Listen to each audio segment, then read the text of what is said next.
नमस्कार दोस्तों, mutual fund के इस सीरीज़ में आप सभी का हार्दिक स्वागत है।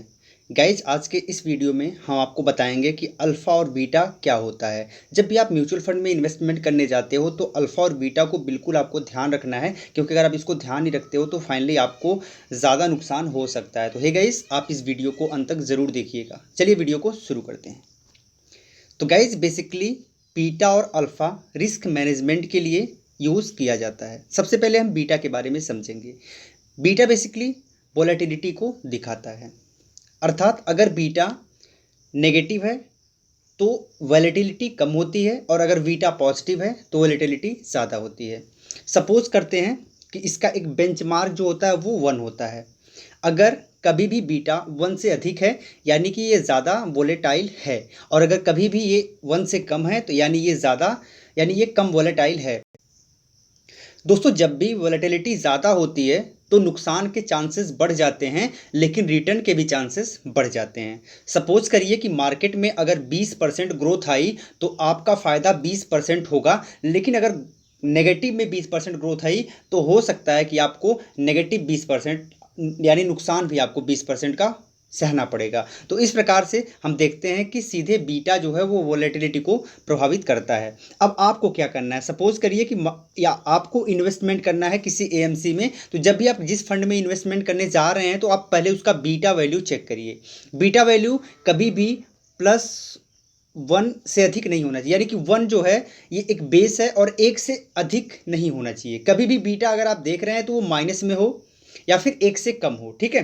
तो अगर 1 से कम है बीटा तो आप उसे ले सकते हैं, वो ज़्यादा आपके लिए इफेक्टिव होगा, क्योंकि वहाँ आपके रिस्क कम हो जाते हैं। हाँ, रिटर्न थोड़ा सा आपको कम मिलता है, लेकिन रिस्क भी आपके कम हो जाते हैं। लेकिन अगर आप बहुत ज़्यादा रिस्क लेना चाहते हो तभी आप 1 से हायर बीटा चूज करिएगा। तो ये बात हो गई बीटा की, जो कि वोलेटिलिटी को दिखाता है। अब हम बात करेंगे अल्फ़ा की। गाइस, अल्फ़ा बेसिकली किसी फंड के परफॉर्मेंस को दिखाता है।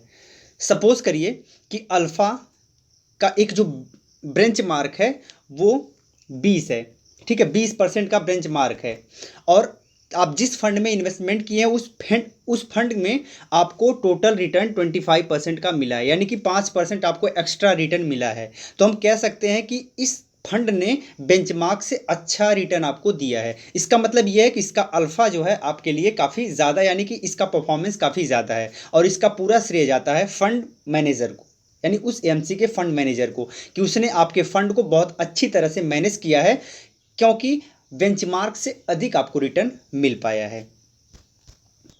तो कभी भी जब आप इन्वेस्ट करने जाएं तो आप चेक करिए कि अल्फ़ा जो है वो काफ़ी हाई हो, यानी अल्फ़ा जितना कम रहेगा उतना स्थिति खराब रहेगी, और जितना हाई अल्फ़ा रहेगा उतनी स्थिति अच्छी रहेगी। अब अगर अल्फ़ा नेगेटिव में है तो आप समझ लीजिए कि जो बेंचमार्क है, जो एक बेंचमार्क है रिटर्न का, उससे भी खराब, उससे भी लोअर परफॉर्मेंस आपका फंड दे रहा है। तो कभी भी उस फंड का चुनाव आप ना करें। और अगर अल्फ़ा अच्छा है तो इसका मतलब, अगर बेंचमार्क से आपका अल्फ़ा अच्छा है तो इसका मतलब ये है कि इस फंड ने काफ़ी अच्छा काम किया है, काफ़ी अच्छा रिटर्न लोगों को दिया है, बेंचमार्क से अच्छा रिटर्न लोगों को दिया है। तो अगर हम इस पूरी वीडियो को समअप करें एक जगह, तो हम कह सकते हैं कि जब भी आप किसी फंड का चुनाव करिए तो आप देखिएगा कि जो आपका अल्फ़ा हो वो पॉजिटिव हो, और जो आपका बीटा हो वो नेगेटिव हो। अर्थात बीटा जितना कम हो सके उतना अच्छा है, और अल्फ़ा जितना ज़्यादा हो सके उतना अच्छा है। तो ये चीज़ आपको ध्यान रखना है। तो आज के इस वीडियो में हम अल्फ़ा और बीटा के बारे में समझे हैं। आगे हम कुछ और भी रेशियोज़ के बारे में समझेंगे, जो कि आपके इन्वेस्टमेंट को और भी बेहतर बना सकती हैं। तो गाइज, इस वीडियो को शेयर करिएगा, लाइक करिएगा। अगर आपने अब तक हमें सब्सक्राइब नहीं किया, सब्सक्राइब करके घंटी पर क्लिक करके सभी नोटिफिकेशन को ऑन कर लीजिएगा, जिससे फ्यूचर में हमारे वीडियोस आपको मिलते रहें। साथ ही साथ ये एक कोर्स है जिसमें म्यूचुअल फंड के बारे में आपको सिखा रहे हैं कि म्यूचुअल फंड में एक्चुअल में इन्वेस्टमेंट आप कैसे कर सकते हैं। साथ ही साथ इसकी एक प्लेलिस्ट है म्यूचुअल फंड के नाम से, उस प्लेलिस्ट में जाके और भी जो वीडियोज़ हैं उनको आप वॉच करिए अगर आपने अब तक नहीं देखा है। साथ ही साथ अल्फ़ा और बीटा कैलकुलेट करने की आपको कोई आवश्यकता नहीं है। आपको मैं एक वेबसाइट बता रहा हूँ जो कि morningstar.in के नाम से है। आप morningstar.in पर जाएंगे, वहाँ पर आपको अल्फ़ा बीटा सारी चीज़ें मिल जाएंगी पहले से कैलकुलेटेड, तो वहाँ से सारी चीज़ें आपको मिल जाएंगी। तो गाइस, बहुत बहुत धन्यवाद। जय हिंद।